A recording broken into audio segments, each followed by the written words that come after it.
오늘 마지막까지 찬양하는 삶이라는 제목으로 오늘 말씀을 나누겠습니다.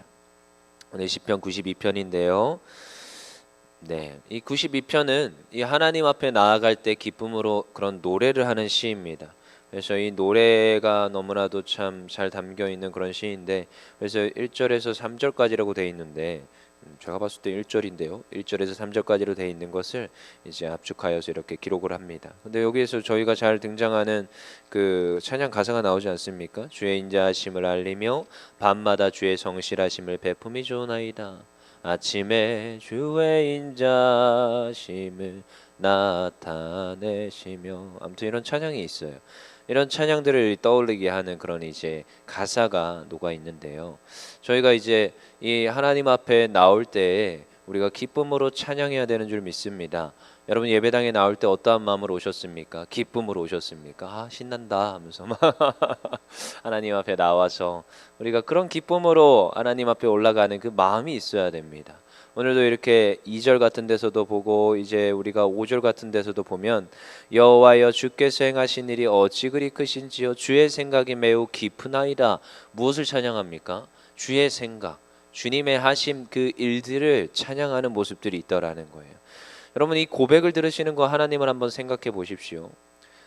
저희도 그렇습니다. 누군가 저희를 칭찬해 줄 때 굉장히 기쁘지 않습니까? 사람은 누구나 그렇습니다. 인정 욕구라는 것이 있기 때문에. 근데요, 저도 그렇습니다. 누군가가 저를 칭찬해 줄 때 막 어깨가 들썩들썩하고 기분이 좋은 거죠. 물론 티는 잘 안 내지만 사람은 좋습니다. 기분이. 그게 사람의 그 어떻게 보면 생각이고 그러한데요. 하나님께서도 하나님을 인정하고 하나님을 찬양하고 하나님을 높여드리는 그 자를 기뻐하지 않겠습니까? 하나님도 그렇습니다. 하나님도 우리와 관계 맺기를 좋아하시고 하나님도 우리의 어떠한 자발적 그런 찬양과 자발적 사랑들, 기쁨들을 원하고 계시더라는 거예요. 근데 하나님을 우리가 기뻐하는 그 삶이 돼야 되는데 하나님께 어떤 걸 가장 기뻐하시는지를 우리가 잘 생각해 보셔야 됩니다. 하나님은요 우리의 인간을 창조하실 때 그 목적이 있었습니다. 하나님은 찬양받기를 원하셨고 하나님은 높임받기를 원하셨습니다. 그래서 그 높임의 자리, 찬양의 자리, 영광의 자리는 누구 것이냐? 하나님의 것입니다. 그것을 찬탈하려고 했던 그 천사 중 그리고 천사의 무리들이 그래서 다 타락하게 되고 하나님께서 그 멸망의 구덩이로 집어넣게 되는 거지요. 그래서 하나님께서는 찬양을 기뻐하십니다. 이런 걸 알 때 우리는 어떤 자리에 서야 되는지를 잘 생각하게 됩니다. 여러분 우리가 하나님을 기쁘시게 하는 일이 어렵다고 생각하는데 아니요. 찬양하는 그 삶이 되면 됩니다. 그래서 여러분 예배마다 우리가 진심으로 하나님을 마음으로 찬양하고 마음으로 올려드려야 되는 거예요. 그래서 사실 제가 항상 안타까운 게 우리 청소년 예배 때 꼭 이 늦게 오는 애들 항상 그 마음이 안타깝습니다. 그래서 항상 강조를 하지요. 우리 예배에는 요소가 있다. 찬양이 있고 기도가 있고 그다음에 말씀 선포가 있고 봉헌과 헌신이 있고 뭐 아무튼 이러한 그 요소들이 있는데 우리 찬양부터 시작하는 거다. 그래서 제가 제일 싫어하는 말 준비 찬양. 준비 찬양이 어디 있어요? 뭐 마음문을 열고 뭐 내가 뭐 예열을 하는 시간이에요? 뭐 아니에요. 찬양부터가 예배입니다. 하나님께서 제일 기뻐하시는 게 찬양이라는데 찬양을 놓쳐요. 그래서 예배에서 중요한 게 찬양일까요? 말씀 듣는 걸까요? 이 아이러니에 빠지는 거예요. 항상 내가 말씀 들으러 왔다. 이거 굉장히 아이러니하는 겁니다. 예배를 드린다며요. 그럼 어디서부터냐? 찬양을 올려 드리는 것부터 출발합니다. 대표 기도자가 나와서 기도할 때 그것에 아멘 할 때는 나도 그와 동일하게 기도로 올려 드립니다가 되는 겁니다. 그리고 앞에 나와서 설교자가 설교할 때 마음속으로 여러분 물론 소리를 내서 아멘 하진 않지만 마음속으로 아멘 할 때는 그 말씀으로 내가 동의하며 하나님께 나의 마음을 올려 드립니다가 되는 겁니다. 그래서 그냥 듣고 예배를 드리고 가야지 예배를 그냥 내가 보고 갔다 내가 예배 참석하고 갔다 이러면 안 됩니다. 이 예배의 의식이라는 겁니다. 그래서 예배는요 핵심은요 찬양이고요 하나님을 어떻게 기뻐하시게 하느냐. 그래서 우리가 뭐 구약 성경 같은 데를 보면은 그렇게 그 레브 그 마음이라는 단어가 그렇게 자주 등장합니다. 왜 그러는지 찬양할 때 입술로 그냥 이렇게 말하는 노래가 아니라 내가 마음을 내어드려서 내가 가사를 읊조리며 하나님께 올려드리는 걸 얘기합니다. 그래서 예배 첫 부분을 그래서 무엇이라고 하느냐, 찬양이라고 하는 게 거기에 있습니다. 그래서 하나님께 올려드리는 것. 그러면 하나님께서 그 찬양을 받으시고 어떻게 하는지 아십니까? 기뻐하십니다. 왜요? 찬양의 가사 내용들이 무엇이냐? 주님이 하신 일. 4절에 보면 여호와여 주께서 행하신 일로 나를 기쁘게 하셨으니 주의 손이 행하신 일로 말미암아 내가 높이 외치리이다. 주님의 하신 일로 말미암아 내가 주님을 높이 외치리이다. 이것이 어떻게 보면 하나님을 찬양하는 방법이며 가사의 내용이라는 거예요. 오늘도 그래서 우리가 찬양을 드리고 있습니다. 그래서 찬양을 드려야 합니다. 그리고 이 시편 기자는 오늘 이 시를 통하여서 하나님께 찬양을 올려드립니다. 그런데요, 우리가 매일의 삶이 어찌 보면 그 모든 삶의 형태가 다 찬양이 되어야 합니다. 하지만 어떤 분들이 이런 말을 합니다. 어떻게 내가 하나님께 찬양을 매일같이 드릴 수 있습니까? 저는 오늘 그 마음의 상태가 아닙니다. 이렇게 말하시는 분들이 종종 있고요. 저도 때로는 있습니다. 근데요, 여러분 그렇게 하셔야 됩니다. 어느 순간에도 찬양하셔야 됩니다. 굉장히 이거의 관점의 차이라는 건데요. 제 옛날에 있었던 선교단체가 그 선교한국이라는 단체인데 그 선교한국에서도 어떤 단체에 있었느냐? 선교한국도 여러 가지가 있습니다. 지원 분과도 있고 교육 분과도 있고 그리고 실제적으로 필드에 나가 있는 선교사님들이 또 소속되어 있는 곳도 있고 아무튼 거기에 선교사님들이 소속되어 있는 선교 단체들이 수없이 많은 그 선교 단체가 선교 한국에 모여 있습니다. 근데 그 중에서도 그 저는 훈련 분과에 있었습니다. 퍼스펙티브라는 그 일종의 제자들을 양육하고 훈련하는 곳에 있었지요. 그곳에서 간사로 제가 섬겼었는데 거기서 참 배운 게 많습니다. 이 퍼스펙티브라는 이 영어 단어가 무엇인지 아십니까? 관점이라는 겁니다. 관점. 그래서 이 관점의 차이가 얼마나 큰지요. 그래서 그 훈련의 주된 내용이 뭐냐? 관점의 변화예요. 관점의 변화. 그래서 사실 어떠한 그 훈련에 뭐 여러 가지 내용들이 있습니다. 선교는 무엇이고 우리가 선교를 어떻게 바라봐야 되고 그래서 뭐 선교를 나가면 실제적으로 2, 3년 동안은 아무것도 안 합니다. 무엇이냐? 그 문화에 녹아들고 그들의 그 생활에 녹아듭니다. 그래서 가끔씩 담임 목사님이 거기서 먹는 음식들 너희 입에 안 맞아도 먹어라. 왜 그러는지 아시지요? 그 문화를 먹는 거다 이런 말을 하는데 그게 선교학적으로 시작을 하는 겁니다. 사실.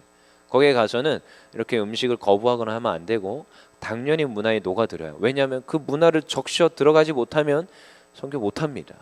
그래서 그러한 것들을 미리 공부를 하고 준비를 시킵니다. 14주 커리큘럼을 이렇게 가르치거든요. 그럼 거기에서 가장 중요한 관점의 변화가 뭐냐? 패러다임의 변화이기도 하고 하나님의 선교는 어떻게 이루어지며 우리가 그 선교를 어떻게 이루어 갈 것인가. 근데 거기서 100명이 수료를 하잖아요. 그럼 몇 명 정도 선교로 나갈까요? 몇 명 정도 선교 진짜로 나가는 현장 필드로 나가는 그 단체로 가느냐? 1%에서 2% 갑니다. 몇 명 가는지 아시겠어요? 훈련을 100명 수료했는데 1명 내지 2명이 헌신합니다. 그러면 나머지 98명은 어떻게 할 거냐? 관점의 변화가 돼야 됩니다. 그래서 거기에서 무엇이 나오냐? 나가는 선교사와 보내는 선교사가 나오는 겁니다. 그래서 우리가 무엇 해야 되느냐? 우리는 현장의 필드에서 이 모든 걸 감당하는데 너희들은 모두가 보내어진 선교사라는 거예요. 모두가. 그래서 이 관점의 변화가 이루어져야 됩니다. 관점의 변화. 그래서 우리가 잘 생각해 보셔야 됩니다. 우리의 일상 속에서 우리가 하나님을 찬양하지 못하는 그런 상태에 있습니다. 제가 찬양할 수 있는 그런 시간과 여건이 못 되는데 어떡합니까? 그러면 그 시간, 그 모든 상황 속에서 하나님께 어떻게 찬양할 것인지 관점의 변화가 이루어져야 됩니다. 저는요, 이 모든 상황 속에서도 저는 하나님을 찬양할 수 있다고 봅니다. 감사할 수 없는 상황입니까? 아니요. 그 고난도 어쩌면 하나님께서 나에게 주신 축복이라는 관점의 변화가 또 바뀔 수도 있습니다. 그러면요, 이 모든 시간은 나에게 배우는 시간이며 하나님을 찬양하는 시간이 되더라는 거예요. 관점의 변화. 여러분, 이 시편 기자는 어떠했습니까? 시편 기자는 오늘 하나님을 찬양하고 있습니다. 주님이 나에게 행하신 그 일로 인하여 내가 주님을 찬양합니다. 아침에 주의 인자하심을 하나님을 찬양하며 올려드리는데 아니요, 근데 그의 그 생활과 그 모든 환경이 어떠하다는 것을 7절부터 11절까지 말하고 있습니다. 7절부터 한번 볼까요? 악인들은 풀같이 자라고 악을 행하는 자들 그들이 지금 얼마나 많습니까? 패망하는 자들, 나를 하여금 원수들이 있고요, 나로 하여금 내 주변에서 여전히 나를 지금 괴롭히는 이들이 주변에 넘쳐납니다. 근데 이 시편 기자는 하나님을 찬양하며 예배하는데요, 이러한 어마어마한 그런 악인들이 주변에 득실득실한데도 그는요 여전히 하나님을 찬양합니다. 왜요? 악한 자는 반드시 뭐하리라? 멸망하리라. 그리고 의인은 반드시 세울 것이랍니다. 이것이 믿음이라는 겁니다. 관점의 전환. 12절 한번 볼까요? 12절, 이 시편 기자의 고백입니다. 12절 읽어보겠습니다. 시작. 의인은 종려나무같이 번성하며 레바논의 백향목같이 성장하리로다. 이것이 이 시편 기자의 확신입니다. 여러분, 성경에서는 종려나무가 많이 언급되고 있습니다. 어쩌면 가장 많이 언급되는 나무일 수 있습니다. 종려나무는 거룩한 나무라고 칭해지고, 예수님께서 예루살렘에 입성할 때 사람들이 종려나무 가지를 흔들면서 맞이했습니다. 그만큼 이 종려나무, 그리고 종려나무 가지, 이 거룩하다, 이런 것들을 상징을 합니다. 그리고 요한계시록에 보면 모든 성도들이 하나님의 보좌 앞에서 흰 옷을 입고 종려나무를 흔들며 하나님께 예배하겠다고 하는 말씀도 있습니다. 그만큼 이 종려나무에 대해서 많이 기록하는데, 그 종려나무 같다라는 것은 그 삶이 거룩하다, 존귀하다라는 것입니다. 레바논의 백향목 같다라는 것은, 이 백향목은 1000년이 넘는 나무가 많습니다. 둘레가 2m에서 3m가 넘는 벌레가 먹지 않는 나무입니다. 그래서 솔로몬이 성전을 지을 때 백향목을 가져다가 성전을 짓게 되는 거예요. 수입을 해다가 그 성전을 짓게 됩니다. 그만큼 튼튼하고 벌레가 먹지 않습니다. 이 레바논의 백향목 같다, 그 삶은 어떻게 하다? 번창하는 그 삶이라고 말해주고 있는 겁니다. 그래서 시편 기자는 종려나무와 같은 삶, 그리고 백향목 같은 삶, 그 삶이 자신의 그 삶이 되기를 소망하면서 그것을 말하고 있습니다. 여러분, 그래서 악인이 득실거리고 상황이 아무리 지금 어려울지라도, 어쩌면 우리가 앞으로 미래가 불확실하고 염려와 걱정이 올지라도, 어떠한 확신이요, 어떠한 관점의 변화가 이루어지면 하나님이 나의 삶 가운데 개입하시며 나의 삶을 종려나무와 같이 백향목같이 인도하신다는 그 확신이 있으면요, 흔들리지 않습니다. 흔들리지 않습니다. 그래서 그 삶이 어떻게 하다고요? 거룩하다고요, 존귀하다고요. 이것이 확신이 있는 사람들은 흔들리지 않습니다. 그래서 저는요, 성경을 보면 볼수록, 말씀을 읽으면 읽을수록 때로는 이러한 염려와 두려움에 저도 휘어잡힐 때가 있는데, 그것들이 떠나가는 것을 느낍니다. 여러분, 제가 하나님을 믿는데 하나님은 전지전능하시고 하나님은 지금도 일하시며 이 구약과 신약에서 얼마나 많은 것들을 우리에게 보여주셨습니까? 그리고 저의 삶 가운데서도 수많은 기적과 이적들을 저에게 체험하게끔 하셨습니다. 뭔가 필요합니까? 기도했더니 주십니다. 저는요, 기도 제목들을 기록을 하는 사람이에요. 그리고 이루어지는 것을 지웁니다.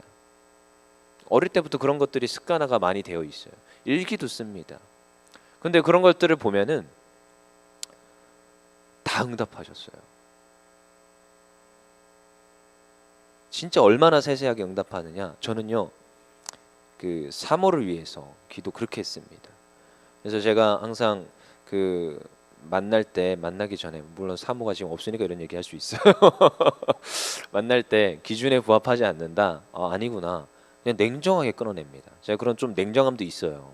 왜냐하면 하나님의 사역을 해야 되는데 많은 그 여성분들이 무엇을 이해를 못하느냐, 이 하나님의 사역에 그런 시간을 투자하는 것을 이해를 못합니다. 그래서 사실 청년들이 연애를 못하는 이유도 거기에 있어요. 안타까움이 있더라고요. 제가 청년들을 맡아서 이야기를 해보니까, 제가 그렇게 헌신했는데 연애를 못합니다. 뭐 아무튼 그런 얘기들을 합니다. 근데 그 말이 제가 무슨 말인지 동감이 돼요. 왜냐, 수없이 많은 시간들을 교회에서 보내야 되니까 연애할 시간이 어디서 나겠습니까? 그래서 그런 것들을 이해를 못한다? 그러면 그건 안 되는 거예요. 나와 갈 수 없습니다. 연애 때도 그러는데 어떻게 저와 가정을 꾸리고 저와 함께 살아갑니까? 안 되는 거예요. 근데요, 정말 하나님 앞에 기도한 대로요, 그 다 응답됐어요. 진짜 몇 가지, 한 7가지 정도를 딱 기록했는데 지금 사모님이 다 부합을 합니다. 신기하죠? 어떻게 그렇게 신기하게 하나님께서 세세하게 응답하시는지.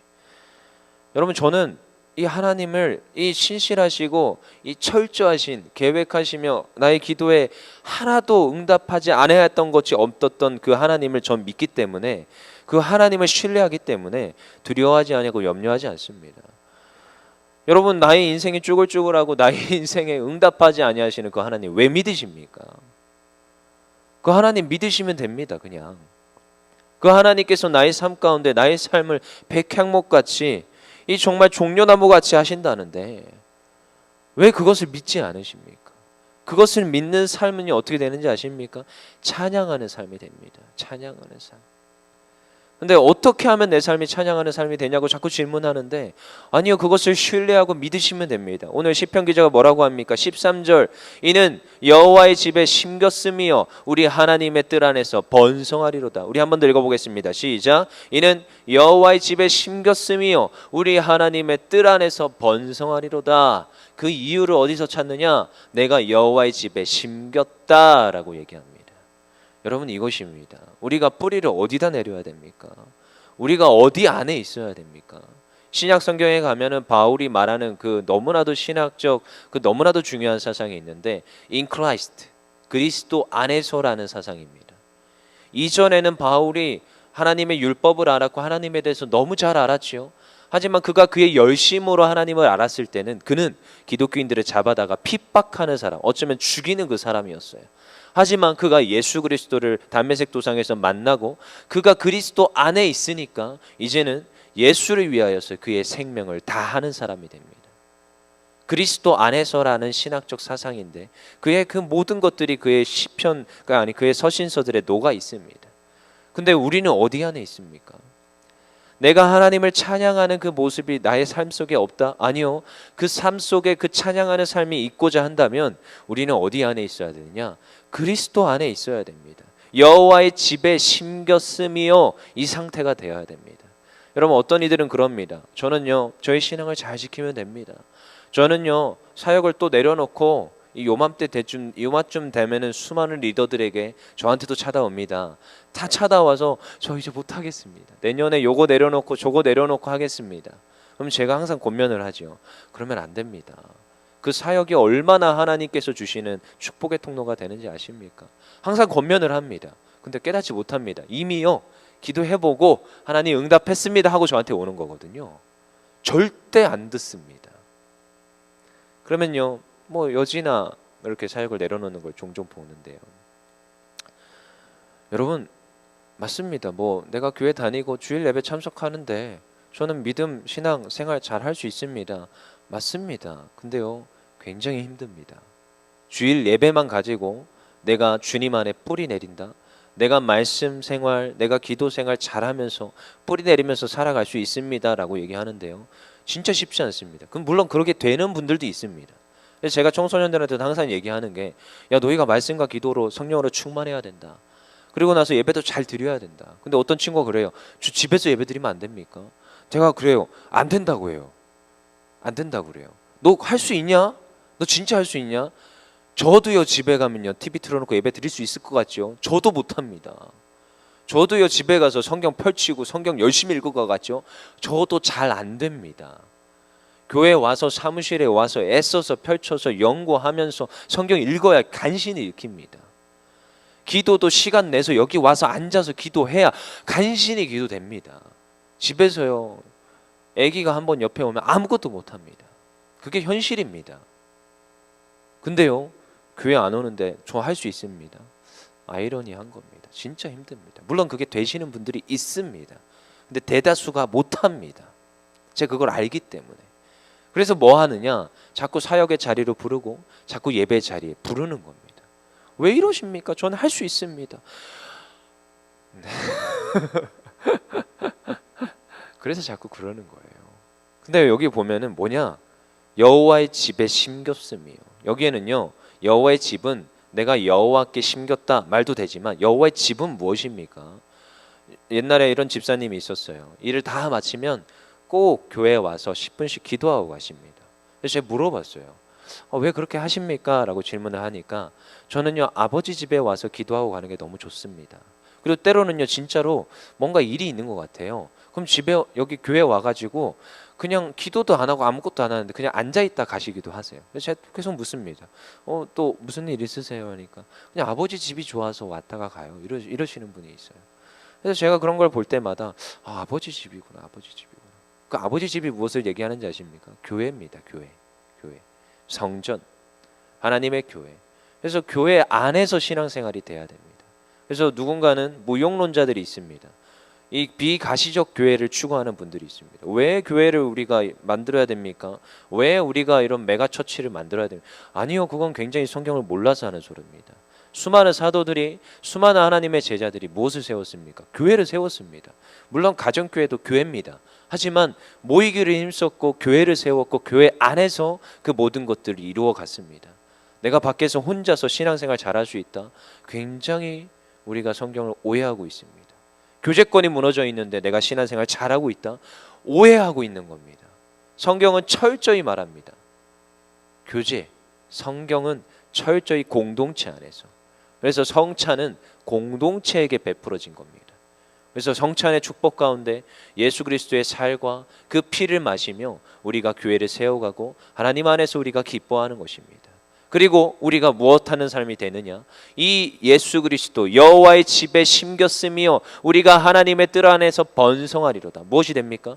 하나님의 뜰 안에서 번성하니 그 삶이 됩니다. 이 번성과 위에 종려나무 같이 번성하는 것과 일맥상통합니다. 그래서 그 여호와의 뜰에 심긴 자는 정말로 종려나무와 같이 백향목 같이 번성하며 잘 되어지는 그 인생이 되더라는 것입니다.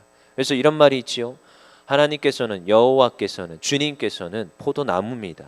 근데 우리는 뭐라고요? 가지라. 가지는 어디에 붙어 있어야 됩니까? 포도나무에 붙어 있어야 됩니다. 떨어져 나와서는 열매 맺을 수 없고 양분을 공급받을 수 없습니다. 그래서 딱 붙어 있어야 됩니다. 근데 이것도 잘 보시면 나중에 교회론 같은 데 가서 보시면 교회가 주님이십니다. 그래서 교회의 머리는 누구라고 하지요? 주님이라고 배우지요.